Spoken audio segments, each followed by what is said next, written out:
So we'll be looking at alkylation, which is another catalytic reforming sort of reaction that occurs through the process of mineral crude oil processing. Okay, so alkylation basically involves the reaction between olefins and isoparaffins. So which gives us the alkylate.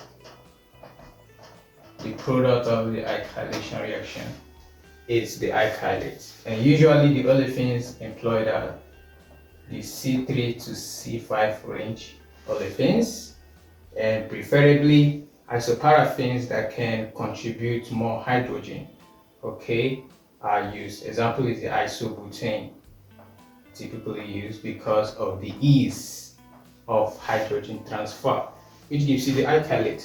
So basically, the reaction mechanism involves, first of all, the formation of a carbonium ion. A carbonium ion has to be generated. From where? And this process involves the use of an acid catalyst, by the way. So an acid catalyst present in the form of protons, which we already know how we come about this, gets to add up to the olefin. So let's take, for example, this olefin. Let's say we have this olefin, right? This is 1, 2, 3. This is propene, right? So let's say we have this olefin. Okay. So in the presence of an acid catalyst form of the proton, what happens? Picks up the proton, right? So we then have generation of a carbonium ion. That's a carbon compound with a positive charge. So we're going to have this, you can see positive charge, have hydrogen, then we have CH3 because it's picking up the bond. So, but looking at this very much critically, we can actually say that these are carbonium ion. And why is it here? Because this is the most stable. This is a primary carbo. I missed something here. So this is it. This is a secondary carbocation. Okay. So the carbonium ion has been generated. So what follows next is either polymerization, depending on the products you are looking at to achieving, or the hydrogen transfer. Now in this case we'll be looking at the hydrogen transfer and how does that happen. So we'll need, this is our the carbonium ion that has been generated, not forgetting. So the next stage is the hydrogen transfer. Hydrogen transfer, remember we generated the carbonium ion, which was this, right, from the propene. So hydrogen transfer from where? From the isoparaffin. Remember we got this from the olefin. Now we're going to react with the isoparaffin. Let's take, for example, which should we use? Isobutane. Isobutane, right? CH3. See, we choose isobutane because of the ease for hydrogen transfer. What happens here? Hydrogen is being transferred. That is the second stage. Hydrogen transfer. The first step was formation of carbonium ion. So we're going to have a hydrogen transfer. The bonds here all transfer to the newly carbonium ion that was formed. So essentially going to have this. So we're going to have H3C, CH2, and CH3. We just produce propane. Then we have a carbocation generated here, right?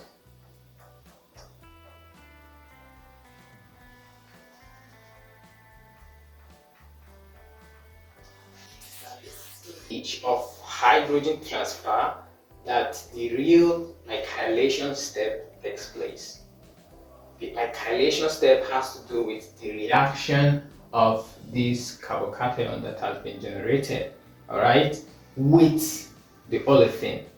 Okay, this is how it happens. So basically, that's going to be the third stage. So let's wipe this up. The next stage, the alkylation reaction takes place.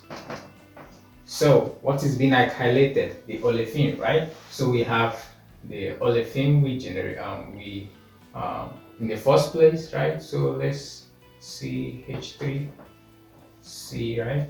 Then CH. Remember, this was our olefin, right? So how does this happen? Let's get our, let me put it here. CH3, CH3.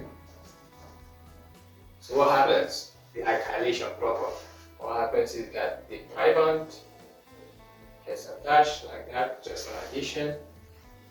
Can you see that? So look at it very closely. This is the first carbon, this is the second carbon, alright? Which is more stable, primary, second, or tertiary? Here is a primary carbon, here is a secondary carbon, there is no tertiary. So definitely this attachment is going to happen here, which is more stable. Okay, so we're going to have this. Essentially, I'm going to draw this, just write CH, okay, CH3. This is my CH3. Alright, I've drawn this. So this comes over. This is C with CH3. It's CH3. Alright, with another CH3. Alright, so what do we have here? We have this, okay? Then we have that with the two hydrogens. Here is positively charged. But there is something you have to observe here. Alright? This carbon here is not stable. It can't be stable at that position. So what do you think we're going to do next? Just a little rearrangement is going to happen. We can have a hydrogen transfer. Since this is stable, this is primary, this is tertiary carbon. Can you see that? 1, 2, 3. So this is tertiary, right? So there's going to be a hydrogen transfer, okay, to the next carbon. All right. Once that is done, we essentially have CH3, all right, with positive charge here. Then you have CH3.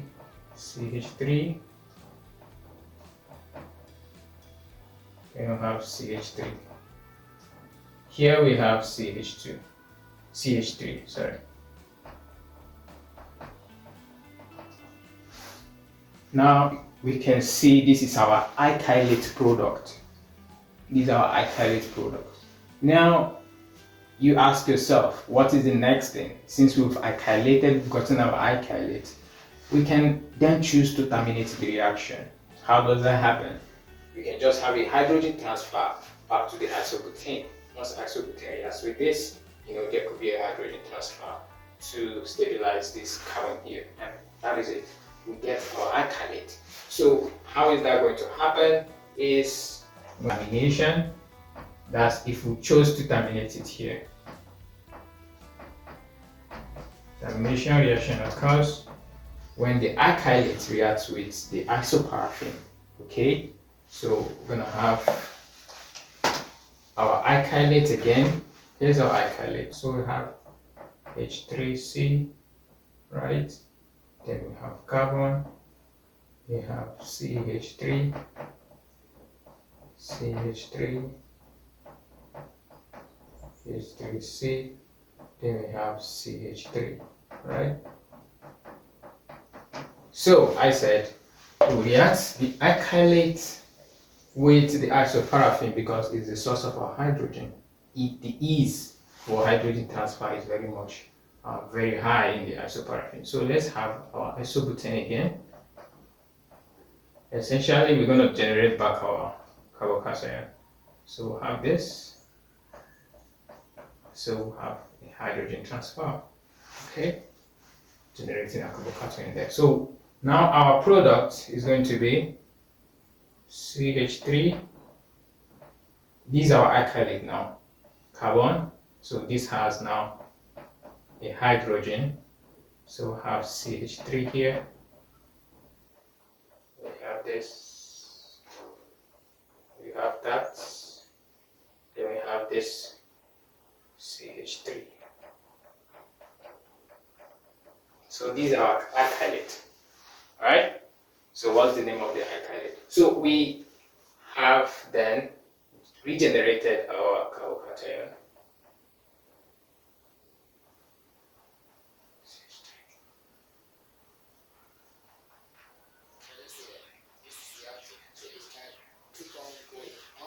If you don't want to terminate it. Okay, so essentially this is what an alkylation reaction has to do with. This reaction mechanism is our alkylate product.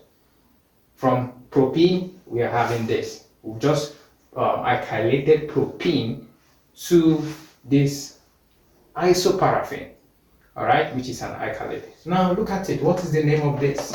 So essentially we had propene. We alkylated propene to form, this is what? 1, 2, 3, 4. 1, 2, 3, 4. 1, 2, 3, 4. 1, 2. Okay, so this is a butane, right? So what sort of butane? 1, 2, 3, 4. Right? So this is going to be 2, 2, 3 trimethyl. So we're having a 2, 2, 3 trimethyl butane. Right? This is our first carbon, second carbon, third carbon, fourth carbon. Can you see that? So we have a family name of butane, right? So if we shortest route to the branching, this is 1, this is 2. On the 2, there are 2 methyl group, right? On the third, there's a methyl group. So we have 2, 2, 2, 2, 3 trimethyl, 1, 2, 3, 4 butane. So essentially, you could have this question: how would you form this? How would you show the alkylation reaction from propene to give you 2, 2 trimethyl butane? So this is just the process.